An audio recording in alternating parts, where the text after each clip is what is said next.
We're going to finish up chapter 10 of White Monster today. We're going to see if Jordan heads out on his own or if he stays with Lee or what their plan is to make it to safety.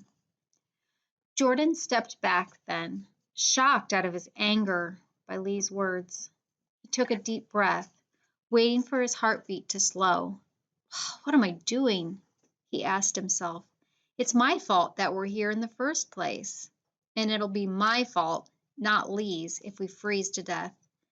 And yet Lee has never blamed me for any of it. Instead, he is making the ultimate sacrifice by telling me to go on without him. Lee, who is deathly afraid of being alone, is willing to stay behind and expose himself to danger just so that I can live. For the first time, Jordan realized what a valuable friend Lee was. Lee accepted him for who he was. Lee encouraged him when he was down, and Lee was willing to risk his own life so that Jordan could live. Suddenly, Jordan made a vow to himself and to Lee. I'm going to get us through this ordeal, he said out loud. I'm going to get us through this, or I will die trying. He took Lee's hand and then pulled him to his feet. I'm not leaving you, buddy, he said. He wrapped his seat cover shawl around the other boy's shoulders. Lee's seat cover was now at the bottom of the lake. I'm not ever leaving you. The sun is shining. It's not real warm, but you'll dry off if we keep moving. We've got to keep going. Come on. I can't, Lee said in a trembling voice. I'm sorry, you don't have a choice, Jordan told him. If I have to, I'll drag you along. Now come on.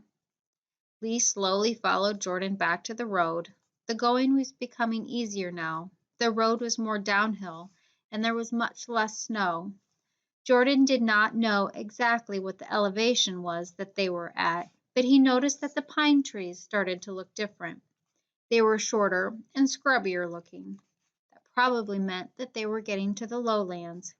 I've got to rest a minute, Lee said after about an hour. Okay, but only for a minute, Jordan agreed. That's all. They sat on a fallen log in silence. As Jordan glanced up at the rocky ridge alongside the road, something flashed, something tawny. At first he thought it might be a mistake, but then he saw it again. He was sure it was a large animal. Its yellowish fur was blending in with the rocky shadows. A deer, maybe? He wondered, but they were more brown than yellow. Jordan felt a sick dread in the pit of his stomach. The only large, tawny-colored animal he had seen in pictures in McGuire's class was a mountain lion. A mountain lion must have spotted the two of them stumbling along. They must have looked vulnerable. McGuire had told the class that predators tend to pick off the weak and the sick. Jordan and Lee must have looked pretty easy pickings, like old sick deer or unwary baby rabbits. Jordan wondered if he should tell Lee about his suspicions, but he was afraid if he did, it might be the last straw for his friend. He might really lose it for good. So Jordan stood up briskly and said, Okay, it's time to go. Let's get up. Lee rose to his feet as if every inch of him hurt. Then he trudged after Jordan, clutching his shawl around him. A few minutes later, Jordan noticed that Lee had begun to lag behind. Come on, Lee. You need to keep up. We need to make good time. I'm walking as fast as I can, Lee groaned. I'm just so tired. Jordan slowed to keep pace with Lee. He did not want a gap to develop between the two of them in case the mountain lion was following. He knew the minute that happened, the cat would attack. Up ahead, Jordan could see a place where huge trees hung out over the road.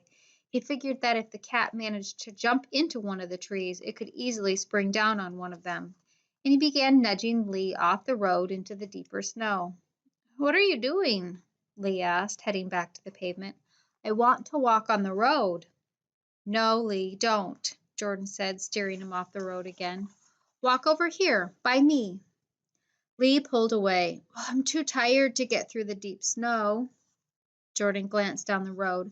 The overhanging trees were just a few yards away now, and he decided he had to tell Lee about the lion. Lee, listen to me, he said. I think there is a mountain lion on our trail. Lee stopped abruptly and stared at Jordan. A mountain lion? He repeated, obviously stunned. Yep, Jordan said, trying to keep his voice calm. He could see the panic building in Lee's eyes. So we have to stay away from those trees up ahead. But what if it comes after us? Lee asked. Do we run? Nope, that would be the worst thing we could do, Jordan replied, remembering his teacher's words again. According to Mr. McGuire, if you're chased by a large predator, you should make yourself look bigger and more threatening than you are.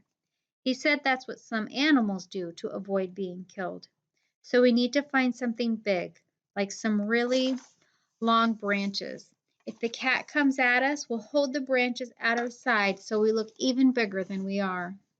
He looked around and spotted some pine branches nearby. He dug them out of the snow and gave two to Lee. Then they walked on, passing the overhanging trees safely. Jordan figured if they could just make a few more miles, they could surely see some signs of civilization, and they would be safe. Just a little ways more. Jordan glanced up at the ridge again. This time he saw the mountain lion clearly. It was showing itself in the open now, obviously no longer fearful about being seen. Fear clutched at Jordan's heart. He expected the animal to attack any minute now. Jordan remembered Mr. McGuire explaining that mountain lions usually hunted at night. They even had eyes adapted to the darkness. Maybe this one had hunted unsuccessfully all night. Maybe the big cat was even hungrier than usual, not able to stand the hunger anymore. Now they had reached the top of Deep Valley. Far in the distance, Jordan spotted large recreational vehicles. See, a camp, he said. Lee looked too. It's so far away, though, he sighed. It must be a mile or more. Yep, but we have to keep moving, Jordan replied, glancing nervously at the ridge. Jordan wondered if the mountain lion knew something that he did not know. Was the beast waiting them out, seeing that their prey was tiring fast and would soon collapse? The predators always knew when they were following something weak. Jordan wondered if maybe the mountain lion was right. Maybe there would come a time when neither he nor Lee could walk any more. Camp below looked so far away. As if he read Jordan's thoughts, Lee suddenly collapsed in the road. I can't make it any more, Lee gasped, a dazed look on his face. Jordan could see by Lee's eyes that he had crossed some line, some invisible point where even the strongest spirit cannot drive the body any more. He was too weak, too tired, too weak, and too numb to go on. I'll just sit down right here, Jordan, Lee mumbled. You go on. When you reach the camp down there, you send somebody back for me. He seemed to have forgotten the mountain lion altogether. Jordan grabbed his arm and tugged him to his feet. You cannot stay behind, Lee, Jordan said. That mountain lion will get you. That's what it's waiting for. It wants one of us to fall behind so it can pick us off. Lee shook his head. You go ahead, Jordan, he said. I'll just wait. Jordan propped Lee up by the arms. Walk, he commanded. But Lee sagged like a rag doll, still holding on to his two branches. Up on the ridge, the lion paced nervously, tossing its big head in the air and snarling. It sensed the moment had come. Suddenly it sprang down from the ridge and began moving in for the kill. Jordan watched as the cat approached. Terror almost froze Jordan to the pavement beneath his feet, but the cat was eyeing Lee now. Jordan knew he had to do something. Lee, get up on my shoulders, he cried. Get up on my shoulders. When Lee did not move, Jordan pulled him to his feet. Help me, Lee, he said. I'm going to lift you up onto my shoulders. Hold on to those branches. With a strength that he thought he no longer possessed, Jordan lifted Lee onto his shoulders, and the cat moved closer. Wave your arms, Lee, Jordan yelled in desperation, like this. Jordan began moving his arms, waving the branches wildly in the air. Lee imitated Jordan. That's good, Lee. That's good. Don't stop. The mountain lion slowed, staring at this strange sight. A creature with two heads and multiple limbs. half animal, half tree, part flesh, part vegetation. Suddenly the cat snarled loudly and turned back up onto the ridge. In a split second it had cleared the ridge and disappeared into the evergreens. It's gone, Jordan cried.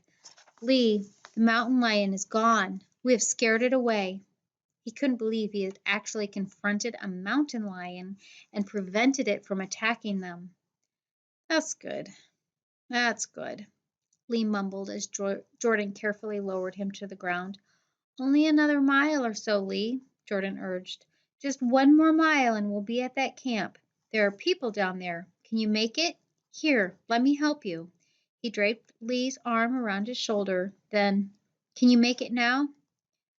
Yeah, I can make it, Lee said. Just don't leave me, Jordan. Don't leave me alone. Leave the best friend I ever had? Jordan said.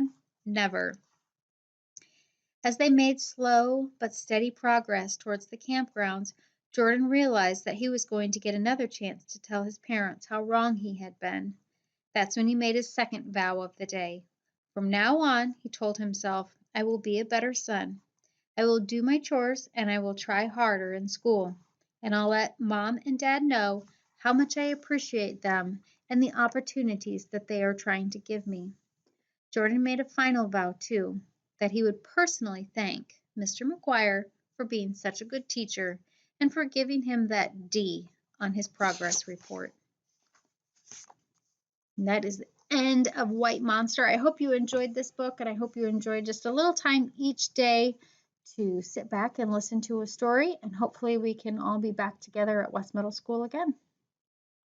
Make sure that you put your summary of Chapter 10 into Canvas, and we'll see you soon.